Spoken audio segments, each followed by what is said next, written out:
Hello, this is Lisa Rusczyk with the podcast We Are All Psychic. And And Donna Murphy. what are you doing, Donna Murphy? What am I doing? I'm on a podcast called World of Psychic. You are, aren't you? And guess what? We have a guest today, and listeners and Yes, watchers, we do. you can watch on Spotify or YouTube. Our guest is Mark. And Mark, would you like to say hello? Howdy, y'all, from beautiful Pacific Northwest. I'm Mark Winters, and enjoying chatting with Lisa and Donna because we're all psychic. Whoa, he hasn't answered oh, wow. He's so psychic, he knew what the question was. He knew the question. We have to ask it to you, though, just to make it more... Yes, we do have to ask. People who It is don't the name of read the minds podcast, yet right? don't know how to do that. So you just showed them something. So we'll have to break it down for them, and we'll physically ask you the question out loud with Yes. words and through the technology, and so Okay. everyone can maybe understand what we just did there. Do you think we're all psychic? Yes, I think we're all psychic. Whether we're aware of our psychic powers or not, maybe that's a different story. But yes, I believe we're all psychic. Thank you. And where'd you get there? I mean, how did you get to that answer and feeling that way about it? You know, there's just a lot of things that can't be explained in the world. I'm a scientist first, right? My undergrad's in aerospace engineering. And so I always look for the definition of things and understanding, forces in the world that we're all living in. Yeah. But there's just some things that happen that there's just no explanation for them, other than us having some, ability. Like I know there's moments in my life where, I knew something was happening and I wasn't there. I was in another state, and you just physically know something's happening, or you're having a conversation with someone and you just kind of, the answer before you know the answer. So yeah, I don't know. I think You made a great yeah. impression about that example right at the beginning of the podcast. Well, you obviously realized you were doing it. There you go. It's an unconscious ability, right? Yeah, well, so when you were younger, did you grow up around any of these kind of thoughts of, ways of thinking and living and stuff like that? Growing up, I was very much science-minded person. So, understanding the world around me through physics and math, and I was big into athletics, and so just sort of, thinking more like an applied science person in the world, and not really in touch with, any, of the more, I guess elemental or, intuitive elements of life. And so I think, maybe a twinge of some thoughts around that.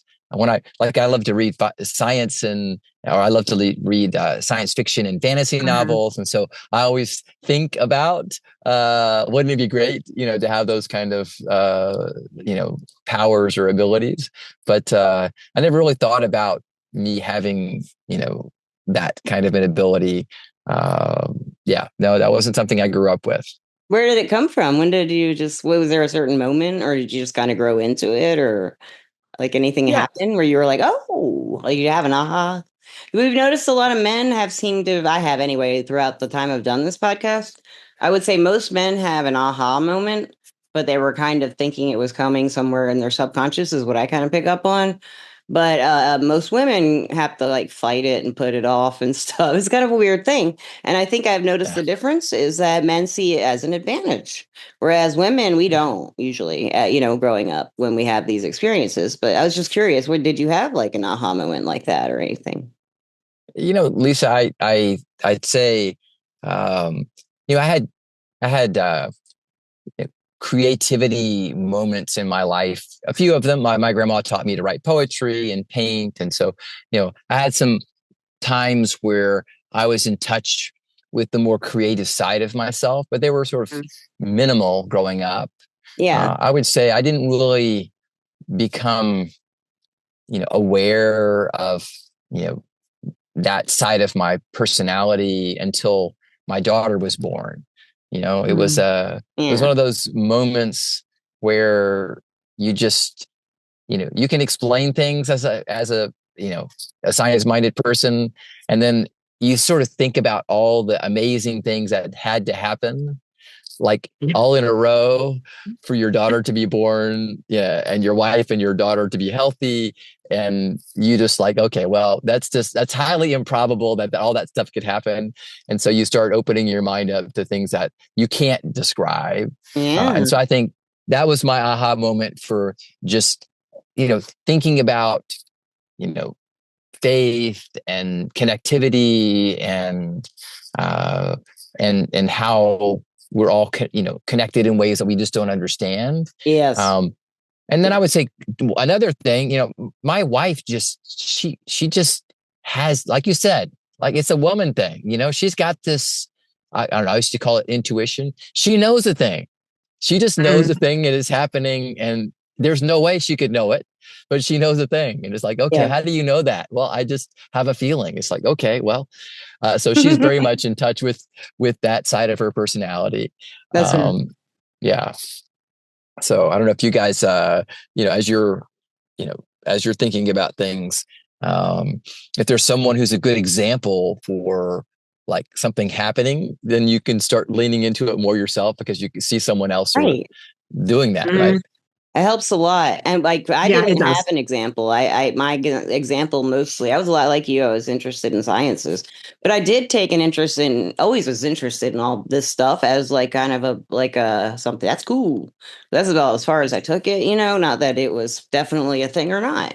I didn't really think that hard about it, until I was older and like spirits came around. I didn't know what was going on. I just didn't know. I didn't know I didn't really, I mean, I'd heard of what a medium was and I'd watched, so, I didn't know that's what was happening.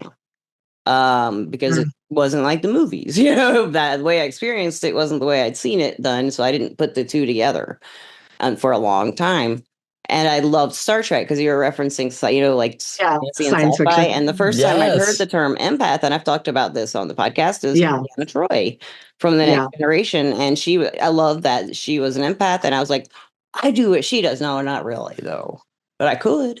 No, I can't. It was like the first time I've heard of something like that I related to that was sci-fi. And I was like, sounds like, I mean, just that's a good word. It works that works for me how I experience things. I couldn't do what she does, but and stuff like that. It's just a really big mind opener. I was watching that show from when it started, I think, like when it aired the first one. It was like a really big show for me because I love Star Trek so much. So Yeah. so listeners and watchers, Mark is a musician. He's on tour right now. And he is coming here to Nashville. When is it? Sometime in September to Dee's Lounge. So if you're local to Nashville, what date is it? September 9th, I think. Was it? I was trying to have it memorized for the show, but I don't have it. Yeah, I think it's September. I'll have to think about it too. I think it's yeah, maybe the 9th. I'll have to I'll put it in the yeah. description, listeners, and watch it. Yeah. If you're in Nashville, local, or if you want to come all the way to Nashville, he might be coming to your town. So I'll put a link to his tour if you want me to. Yeah. So the reason I was bringing that up is because I wanted to ask you some questions about what you think, and maybe Donna will be interested in this too. You already touched in on it, but the creative process of songwriting, and also I'm always interested in a performer's point of view of exchanging energy as a performer. I also do music. I love writing and recording music, and I love live sound, but I don't like to perform. It's just too uncomfortable to me. I can do it. I don't like it, and I'm not good at it. I just don't like it. It's very uncomfortable. Now, some people will love it though. That's their favorite part. So, what about Yeah. you? What's your favorite part so far? I'll give you an easy one to start with. What is? Yeah. Thank you for that, Lisa. I'd say for me, um, my journey with music was as a listener for most of my life. So I grew up, and music was always like a potentiator for me. It made, whatever was happening in my life, more intense. It would, if I was out, rollerblading, I would get into it more, rollerblading, or if I was playing tennis or if I was studying, it didn't matter what I was doing. Music always, helped lift it up to another level. And so a big part of my musical journey was just being a listener. My only creative endeavors really were, writing poetry with my grandma and painting. And I did that from time to time with her. We've been poetry pals for my whole life. And so I had some creative elements going on in my life. Yeah. But it wasn't really a big part of who I was. As a matter of fact, it freaked my friends out. Like I'd write, I love to write haikus. I'd write a haiku or a poem about a relationship that I had, just a person, and just say, hey, hey, Lisa, here's a poem I wrote for you. And they would go, that's weird, Mark. You're this, science-minded business guy doing the thing, boom, boom, boom, boom. And all of a sudden, let me, hey, Don, I'm I'm going going to to read you a read you haiku this that's the most poem. romantic thing you've ever read. And they're like, that's very freaky. Okay, can you get back to the other you, please? And so nothing creative going on until I picked up a guitar. I wanted to do something musical. People had told me I should. Yeah. Because I had such a great connection with music, and I never did anything with it. And so they told me, to try something out. So I put it on my list. I'm like a very, purposeful, planner for my life and my year. And so I put it on the list of things to do for the year. And I picked up, I wanted to do something musical. That was what I wrote, nothing else. And so I decided it had gotten around May and I hadn't done anything yet. I'm like, okay, dude, get cracking.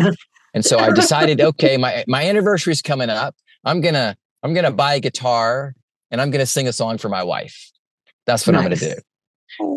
And so I said, okay, I found a local guitar shop and went in and said, hey, I want to sing a song for my wife for her anniversary and I need a guitar. And he's like, what kind of guitar do you need? I said, I don't know. Any kind of guitar is fine. And so he helped me and I told him I'd buy the guitar from his shop, because I live local. And also, he himself was a singer. I said, but you have to agree to teach me to play the song for my wife. And so he said, I'm down and I'm in. And so fast forward, our anniversary is in July. So I my wife and I were out at our favorite Italian restaurant, and I told her I left something in my car. I got my guitar, came out, and I sang this song for her. Right. And what song was it? Did you write it, or was it No, I'd never done anything musical ever. So there was no chance of me writing a song. Okay. So what did you play? I'm curious. I played a song called What You Give by Tesla. Okay. It's this song about it's important how you live your life for real, not how you talk about it. It's not what you got, it's what you give, right? It's the life you choose, not the life, So it's to me the lyrics. I'm a Tesla fan, so I probably know the song, just not. It's got this kind of "Wish You Were Here" style riff on the front of it, and it's the messaging in the song is made a lot of sense to me. Yeah.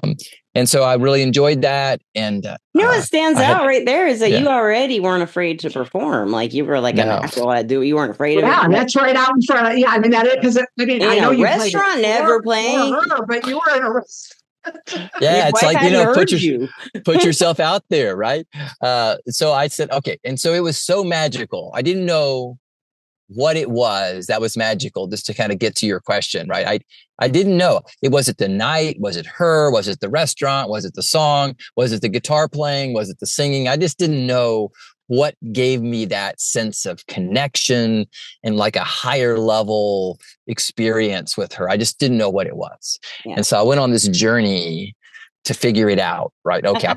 I started teaching myself to play, and I put a little band together, and I just wanted to have an experience with the band. And so I went on this journey, and as I was on this journey, I found that, words matter to me a lot.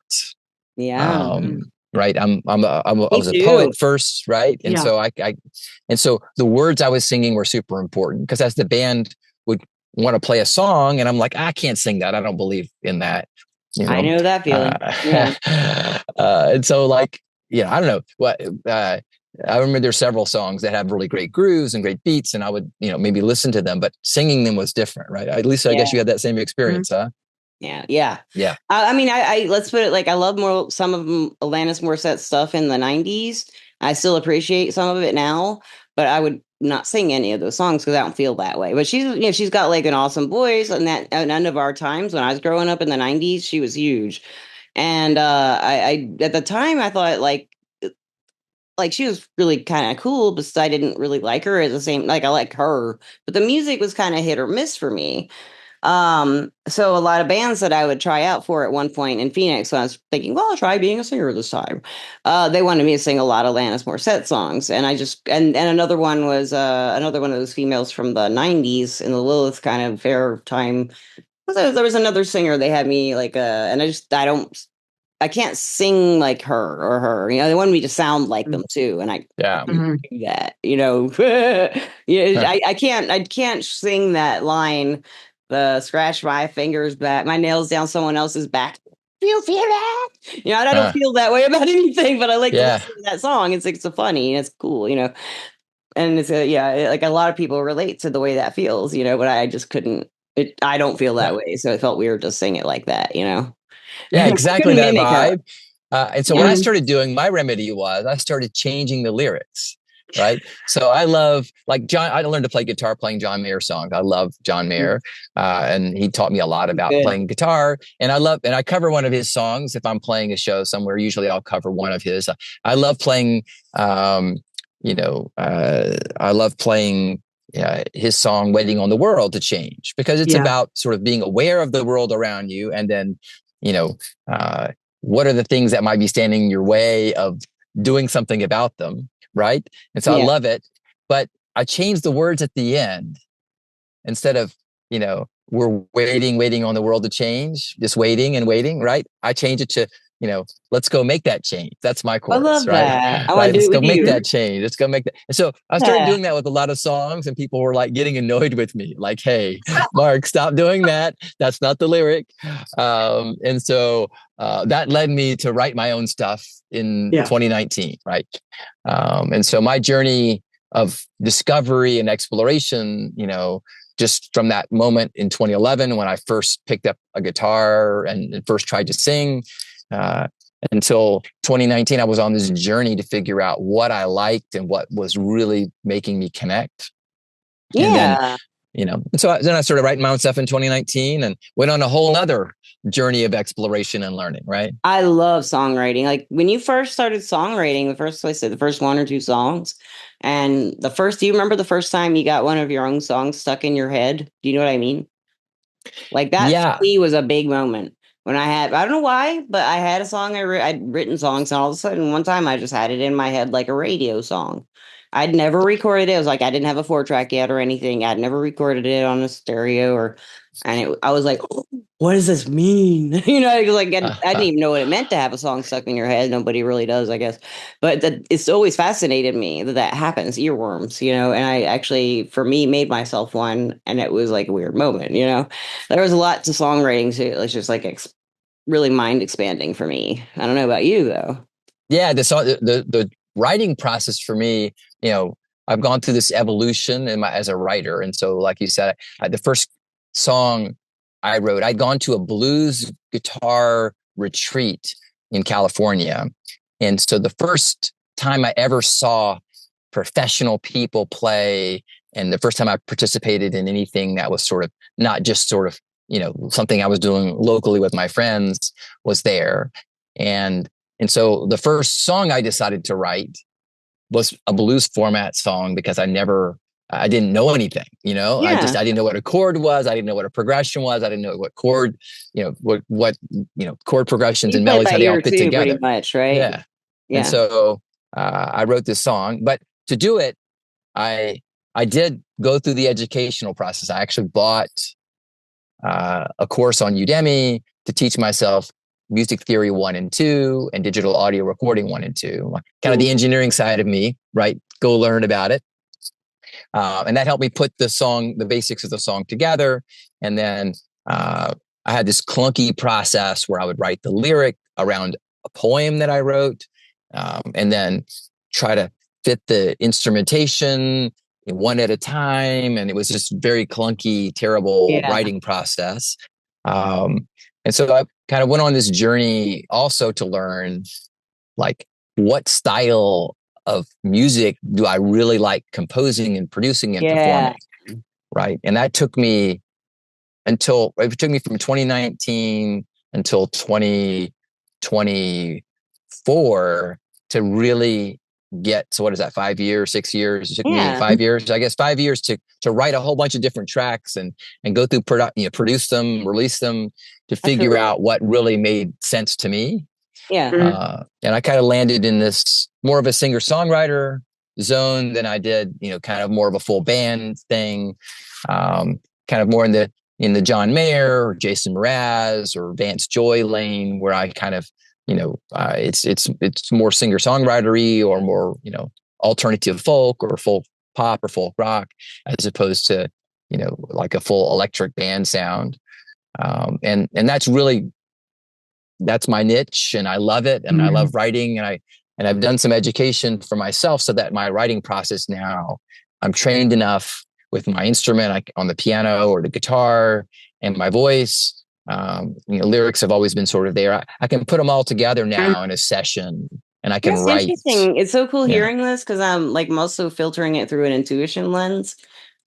That's the AI speaking for me. I've got that in my language now, that word lens. That's an AI word that I hear and read. And I just said it. Oh, I've said it before. Anyway, what's interesting is you're describing the creative process and you approached it from like a scientific approach. Most people who learn Mhm. to write songs are either they're taught how or they just have it.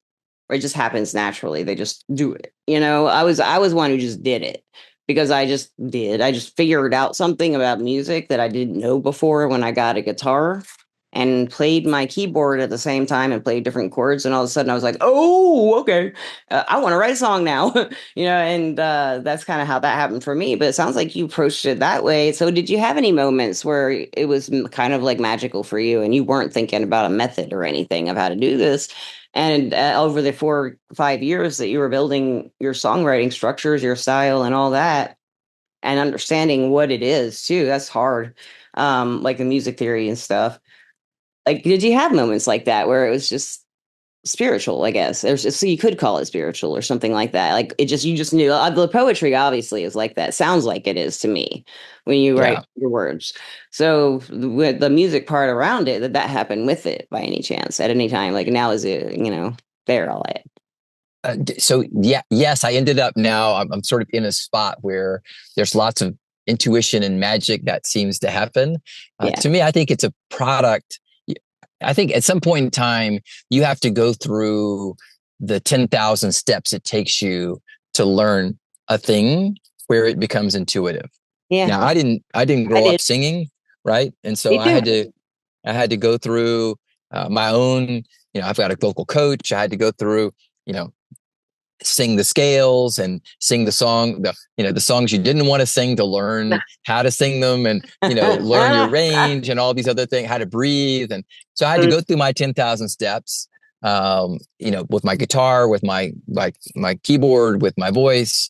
I had to learn that poetry doesn't necessarily make good words in a song. They don't make good Yep. lyric, right? And so you have to learn, from a singer's point of view, that intuition element. And so I did where I landed. I went to a retreat in Austin, a songwriter retreat, my first formal education in person around it.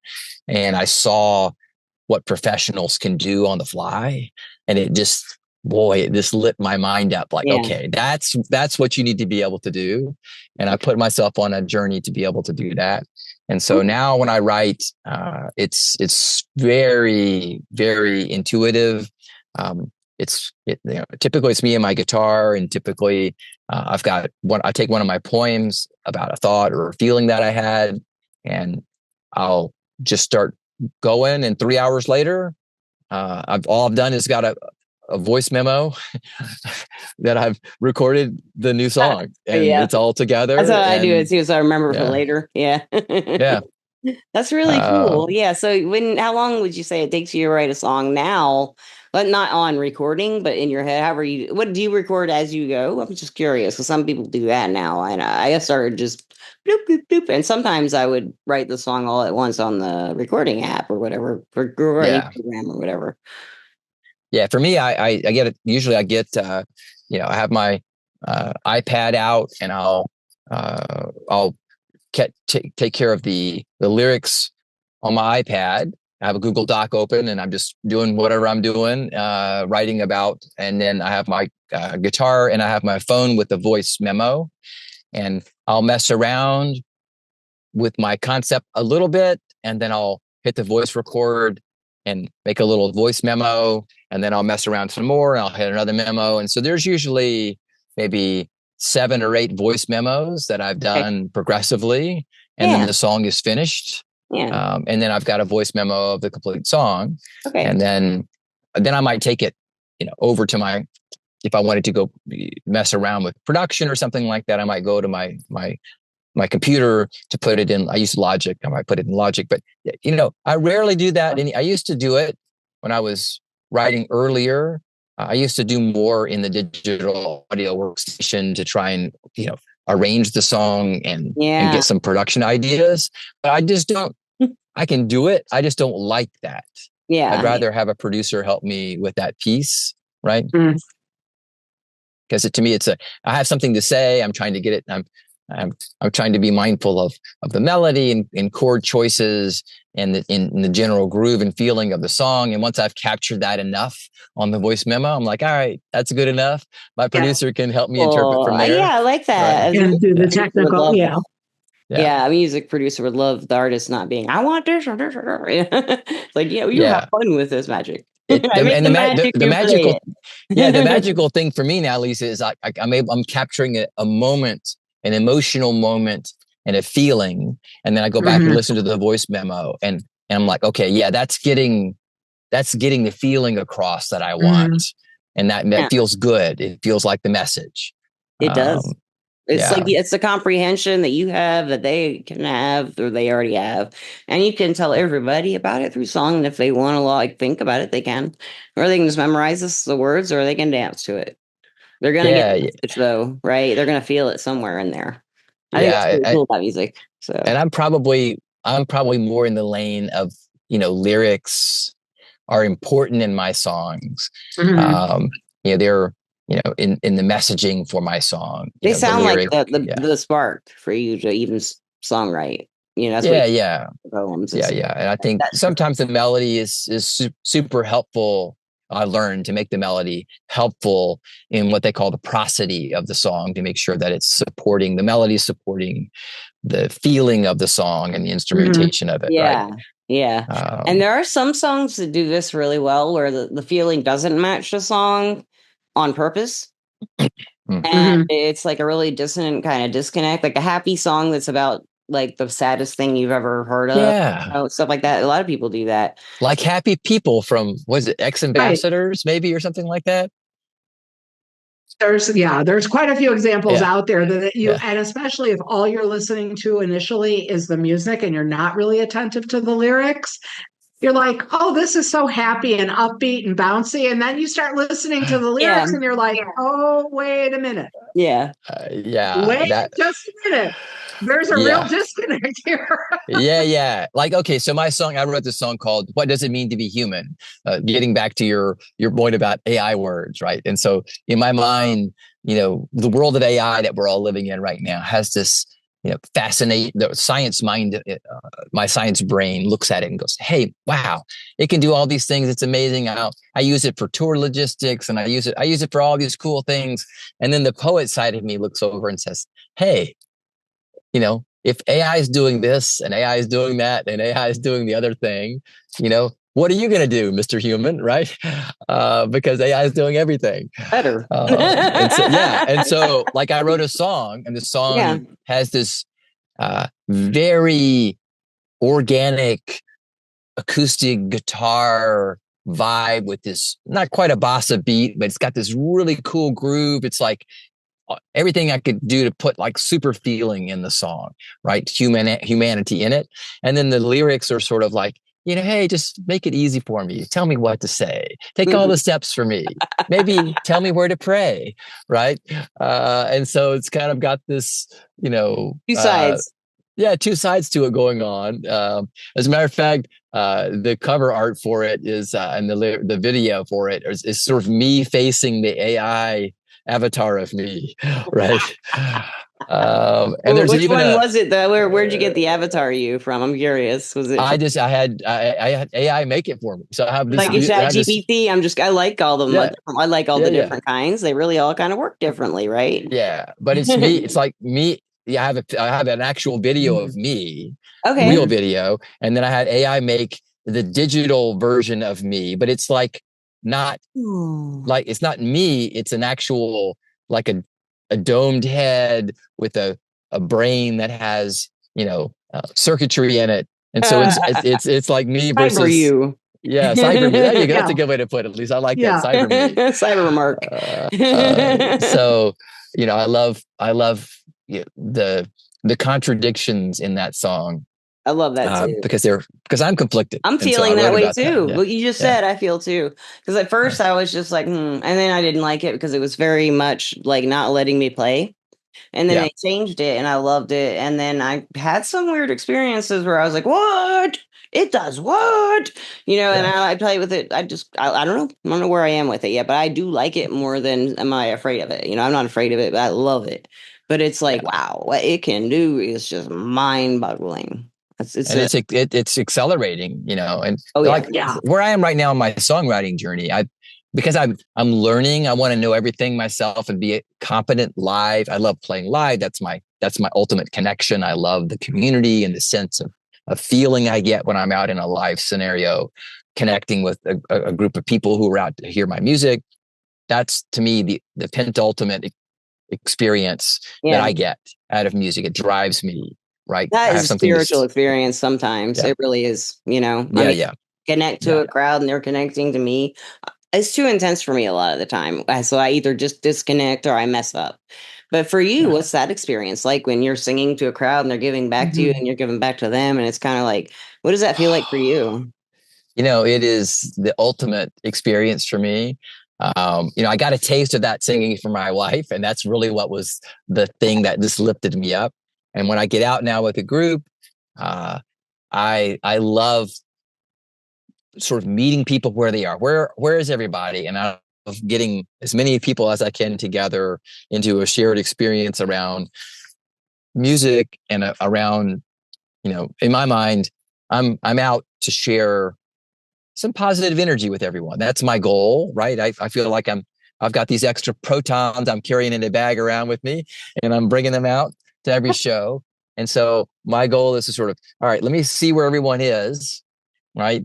And let's start on a journey that creates some extra positivity in the room, right? Do I need to play a certain Intention. cover, right? Or do I need, or are there certain, do I need to slow a song down of mine so Yeah. people can hear the lyrics and resonate with them more? Do I need to Yeah. pause, right? And talk and share? And I get in some moments, like I was playing, I had this song called Into the Flow. It's about being in the flow with everyone. And I was playing it last night and I got into the zone and like, I just, I couldn't tell you what was happening around me, but I was just lost with everyone. I could just feel the music. I could feel everything. And, and when I finished, that was a song that everyone connected with the most and came up afterwards and said, wow, we had a great time. And that song Into the Flow was awesome. And I think it was awesome because I was just in the moment with everyone. Right. Yes. Yeah. You were in the flow. Yeah, exactly. What you're Yeah. talking about. That is so cool. I love that. That's really cool. So this is a great place to ask you. Where can the listeners and watchers find out about you? Listen and watcher, don't you want to hear them play? I do. And you know what? If you want to send me a song, I'll play it in this podcast. And at some point, you'll hear music playing other than the intro song. If it plays, that's his, and he gave me one song or two, and I Yeah. picked one or both. Well, to answer your question, yes, I'd love you to play a song for the podcast. I'll share that with you. Thank you. You can find me at markwintersmusic.com. There you'll find, all the links to my socials and streaming platforms and my latest song that's out at the moment called All in the Rhythm. You can also join the Positive Vibe Tribe, which is my email group, and I share notes from the road and songs as I'm working on them and other positive things that I'm thinking about Awesome. on my journey. So yeah, Have you come always along been for the looking for the ride. positive? Have you always noticed the positive and looked for it? Yeah, for some reason, that's just how I was born, right? I've been, I've had my share of turmoil in my life, and it just doesn't keep me down. When I get into a situation, I'm always looking for the best in it. When I meet people, I'm looking for the perfect light coming from them. What's their best? What's the best of them, and how can I bring that out? So yeah, I've always Yeah. seen it that way. That's just kind of, as a matter of fact, I have to dial that down in my songwriting so it's not too preachy, because that's just how I feel. That's funny. Oh, that's so great. Okay, listeners, you got his info. And I also would like to at this time thank our sponsor, Everclear. Everclear is an advice app where you can get advice from psychics and empaths. So you can get the clarity you need to create a life you deserve. And a life, I said, is usually the life. But in this case, you can create a life and maybe another life too, a secret life. I'm an advisor on Everclear under the name Lisa Rusczyk. And I am an advisor on Everclear under the name Donna Murphy. So you can find either one of us there. Shoot us a message. Look for us when we're available. If we're on a schedule, if we're not on a schedule, you can message and ask when we'll be around, or see if you can arrange something. But we're always happy to hear from all our listeners, watchers, and everybody. And I just want to tell you, Mark, don't let Donna fool you. She knows all about what we're talking. She's like one of the biggest music lovers I know. She is like ever. So one of the first impressions you ever have, or of you I have, is when you were teaching tarot at the first podcast we did together in 2020, I think. And you were telling us about that. And I watched some of your stories on your lessons, and they were all relating the tarot to songs. It's like how one you went approaching it to teach it. And she knows and that happens. Yeah. And that happens a lot. It happens a lot in readings too. And I think it probably goes along with being clairaudient. So there's obviously, anything that, comes through sound. But yeah, a lot of times during tarot readings, even a song or song lyrics will come up. I mean, not my own, something that's out there in the popular world, right? Out there in the world. And I when that happens, I always share it with clients, and I'm like, you have to listen to, whatever, XYZ I have by readers do that XYZ. to me. Yeah. Quite a few, not a It's lot. like, listen to that. Yeah. It's like, listen to that song. So, so definitely, I mean, the way music and the way everything that's vibrational, which everything has a vibration in universe. But especially the way music's vibrational energy is able to affect us and often give us insight and inspiration, and just a whole range of experiences is really, really important. And it's always great to hear somebody's process who actually creates music. Yes, and I'm an appreciator, not a creator. You can sing though. Didn't you say you sang opera? Yeah, I sing, but it's you do sing opera, if I remember correctly, right? No. Oh, no. Somebody was on the podcast recently saying they sang opera for some reason. Oh wow! Yeah, no, no. That was not me. I sang, but okay. No, I know my limits. Yeah, opera is its own thing. I love its own world. I mean, I appreciate it, and I think it's gorgeous, but that's its own world. Yeah. That's my vocal instructor is actually, he sings for the Houston Opera. He's a vocal professional, and he's been phenomenal. And it's amazing how much technique that they know. I guess every pop star and every major singer at some point has had some kind of operatic training in their curriculum. I think that just based on my own experience, when you're learning to sing, no matter what it is you intend to sing, and even you're never going to sing opera, from a technique standpoint, there are a lot of things that you learn that apply to popular music or any other form.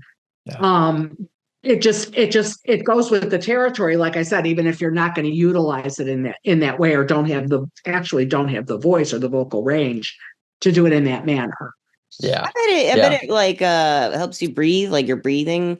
You learn Yeah. breathing better when you're Oh, yeah. It was really a funny conversation that I had with Wes when I first started taking vocal lessons from him. He's like, "Okay, we're gonna teach you how to breathe." I'm like, But you haven't done it else. I think I thought I I did. think I know how to breathe. He's like, "Well, no, we're gonna learn a new way to breathe, dude." There's And a so new way. it's I like the old way. Wait, what do we do here? yeah, exactly. So, and it's really funny. I think, just to get to your point of like intuition and music and how we're connected, like learning an instrument for me, like I could watch a video and I can get my guitar and I can fret it and play a note and I'm gonna call it mechanical to start with, to play the note, not to play it artistically, but to play it. It's on the piano, you hit the key, it does the thing, right? With your voice, no, right? There's no experience that you have if you've never sung before that is relatable to singing, right? And so it was such You're right. a pleasure for me to learn to sing, and the feeling I get from singing is so phenomenal. And Opening the feeling your I get, throat chakra is amazing if you can do it publicly like you do. I mean, I'm just amazed by people who can do that. And when you harmonize with someone else that first time, the feeling you get, phenomenal, right? Phenomenal. But from I do the same thing with that word. But there was nothing that I'd ever done that was anywhere near that. And so for me, that's been the most magical part of my journey. And it's also the place where I connect with people the most. Right. When I'm singing and a heartfelt lyric, it's just those, like you said, the vibration, the connection, the intuitive, sharing of energy that's happening in that moment. It's everything is just so visceral. It's time does not phenomenal. exist. Like for me, there's no time. It's not even something but music, ironically, you have to have time for, like both ways. But like you have to have but you lose time if you're jamming, for example, right? Or sometimes just listening to music, you lose time. Just go into it. Or dancing. I've had that experience with dancing music. Yeah, I the first time I experienced, I'll call it a state of flow like that, where you're just sort of lost in the moment, was when I was playing electric guitar. I play lead guitar, and I play for my church. We have a contemporary Christian band. I'll play for them when I'm in town once a month, something like that. And I had to get to a proficiency point with my guitar. And when I got there, we have maybe a 5-piece or 7-piece band on the stage. Everyone's very professional. It's an amazing person who's leading everything. And there's a lot of riffing that happens vocally and as the community is sort of experiencing the music together. And so I'm out with my guitar and my eyes are closed. I'm just hearing what's happening and I'm riffing back and forth with the vocalists and I'm playing and I'm just lost in the moment. And I didn't want this. I didn't know where I was for a while. And then you have this moment of realization, like, is the song ending? Where am I? Like this moment where your executive brain comes back in the front and like, hey, where are you? You're like, I don't know where I am. I'm playing stuff, right? Now, let me ask you this. I just want to give the listeners and watchers who have never maybe jammed or played music or had that experience with any kind of artistic kind of thing.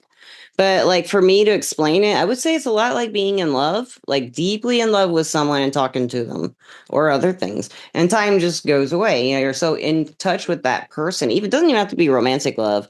It can be like close relationship. And you're so in tune with that person and the flow of the conversation. It's just like 3 hours can pass. Yeah, go by. Yeah.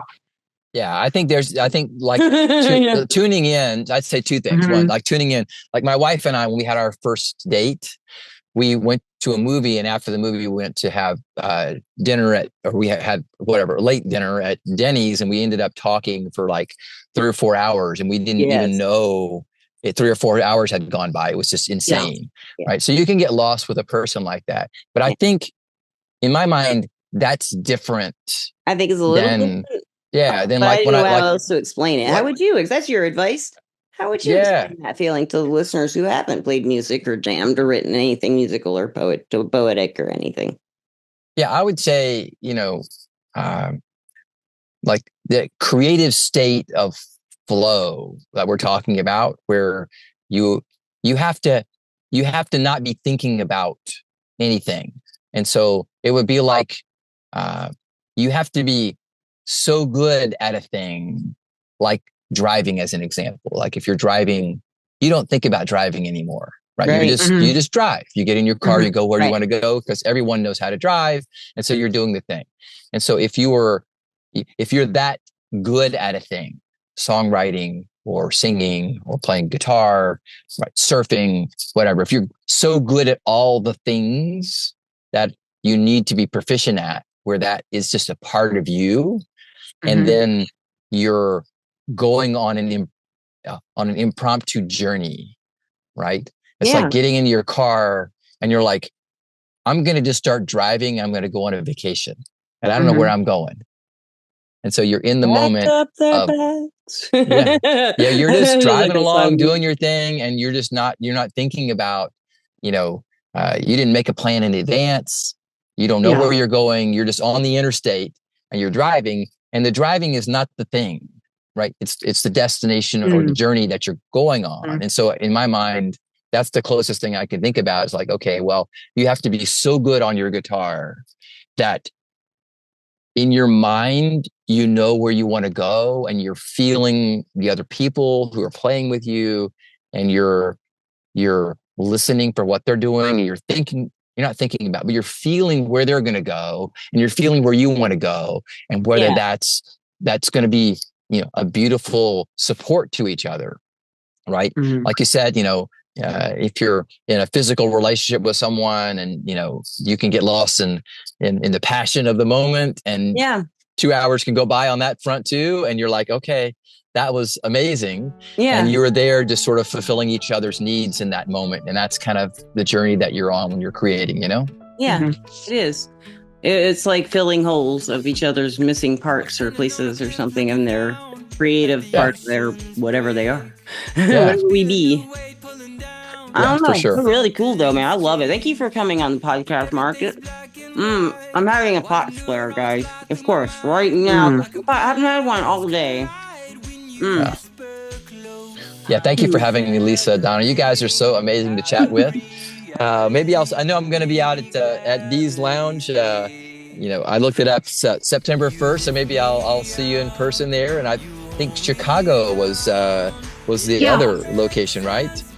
Yeah, I'm in Chicago. I'm actually in a suburb, but I'm in a near, not that near, but I'm in a suburb of Chicago. I'm north of Chicago. You don't have a show there yet, though, right? There's tons of. I don't.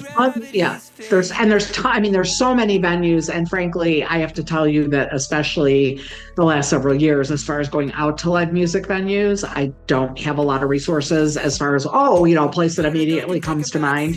Yeah. But I also certainly can ask around, and I know people, and you never know. And I mean, are you touring by yourself, or are you touring with your group? Yeah, this year I'm touring by myself as a solo performer.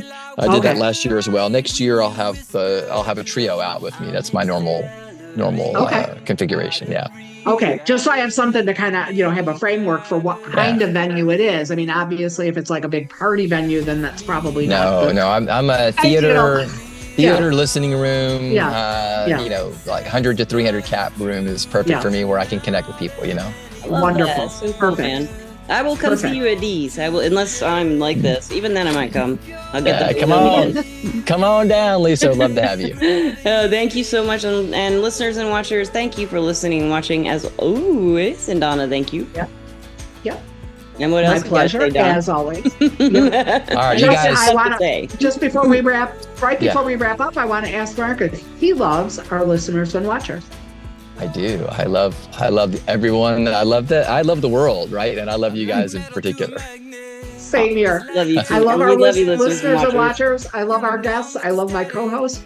And it was wonderful, as it always is. I always learn something. I always feel so great when we've done a podcast, because I get to connect with some of the, in my humble opinion, not so humble opinion, I get to get to connect with some of the greatest people out there doing really amazing and wonderful and interesting things. And it's a pleasure. Yeah, I'd say, take those protons that I've shared with you today and go shine them out in your neighborhood, don't you know? Okay, thank you. You are awesome, and come back anytime, and maybe I'll hook you in for an in-person podcast if you spend an extra day in Nashville. I don't know, we'll see. And Donna, again, I don't know, it takes me forever to say goodbye. You know it does. So. Yeah, I know. You know it, listeners. We're doing it. This is the moment. We're doing it. This is the goodbye moment. This is our moment. He's out. Bye for now. Adios. Bye.